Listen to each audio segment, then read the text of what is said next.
Episode की शुरुआत में हम देखते हैं शायू उस शॉकवेव को नहीं संभाल पाती है और बेहोश हो जाती है। और फिर उसके बाद हमें उस मोटू को दिखाया जाता है जो कि वहीं पे साइड में हंस रहा होता है और कहता है बेकार, किसी काम के नहीं हो तुम लोग। लेकिन वो थोड़ा सा डरा हुआ भी होता है और सोच रहा होता है। मगर रॉज, इधर दूसरी तरफ हमें रॉज को दिखाया जाता है जिसकी पावर लगातार बढ़ते जा रही होती है और वो रुकने का नाम ही नहीं ले रही है। वो मोटू सोच रहा होता है आखिर ये रॉज क्या है, इसकी पावर ऐसे लगातार क्यों बढ़ रही है। मुझे लगा था इसने ज़बरदस्ती अपनी वॉर स्पिरिट को बाहर निकाला है, लेकिन नहीं, आखिर उस क्रिस्टल का इस पे असर क्यों नहीं हो रहा है। मुझे इससे अंडरस्टिमेट नहीं करना चाहिए। और वो रॉज से कहता है तुम्हारी वॉर स्पिरिट, मैं इसे जानने के लिए काफ़ी ज़्यादा क्यूरियस हूँ कि आखिर तुम कितने ज़्यादा ताकतवर हो।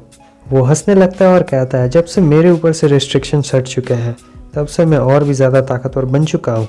और वो भी अपनी ताकत बढ़ाने लगता है। ये मोटू भी पहले से बहुत ज़्यादा ताकतवर हो चुका है। ड्रैगन सोच रहा होता है क्या ताकत है, ये तो उस पतलू से भी बहुत ज़्यादा ताकतवर है, क्या ये क्रिस्टल इन्हें ताकत दे रहा है। मगर रॉज की जो पावर है ये मेरे अंदर डर पैदा कर रही है। रॉज की भी ताकत काफ़ी बढ़ चुकी होती है और वो कहता है मैं तुम्हें बहुत दर्दनाक मौत मारूंगा, बहुत ज़्यादा दर्दनाक मारूंगा। और ये कहते हैं उसकी पावर पहले से भी बहुत ज़्यादा बढ़ चुकी होती है। वो मोटू सोच रहा होता है इसका अपीयरेंस पहले से चेंज हो गया, क्या ये इसकी वॉर स्पिरिट है। और वो रॉज से कहता है ठीक है, मुझे तुमसे लड़ने में बहुत मज़ा आएगा, चलो आ जाओ हम दोनों लड़ते हैं। मैं भी देखना चाहता हूँ कि एक आर्टिफिशियल ह्यूमन की पावर कितनी है। उतनी ही देर में रॉज काफ़ी तेज़ी के साथ आता है और उसके चेहरे पर एक ज़ोरदार घूंसा लगाता है। और इधर ड्रैगन सोच रहा होता है आखिर वो यहाँ से कब गया, ये कितना ज़्यादा स्पीड है। इस तरफ हमें उस मोटू को दिखाया जाता है, एक ही पंच में उसकी हालत ख़राब हो चुकी होती है। वो सोच रहा होता है ये कौन सी स्पीड है, इसकी स्पीड अचानक से इतनी बढ़ कैसे गई।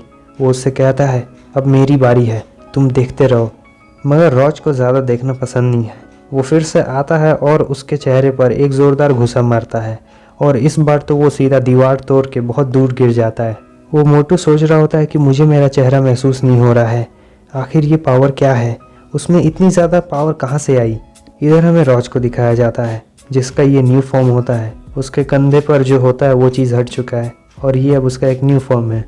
वो उस मोटू के पास आता है और उसे गले पकड़ के हवा में उठा देता है। वो मोटू भी उसका हाथ पकड़ लेता है और उससे कहता है अब तुम अपने हाथ को हमेशा के लिए बाय बाय कह दो।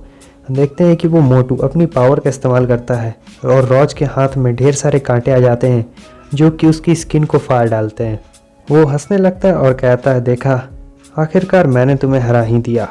लेकिन ये देखने के बाद उसका चेहरा लटक जाता है कि रॉज को कुछ भी नहीं होता है, वो वैसा ही खड़ा होता है। रॉज का हाथ वापस से ठीक हो चुका होता है। ये सोच रहा होता है आखिर ये कैसे हो सकता है, ये एक आर्टिफिशियल ह्यूमन है लेकिन ये कैसे रीजनरेट कर सकता है।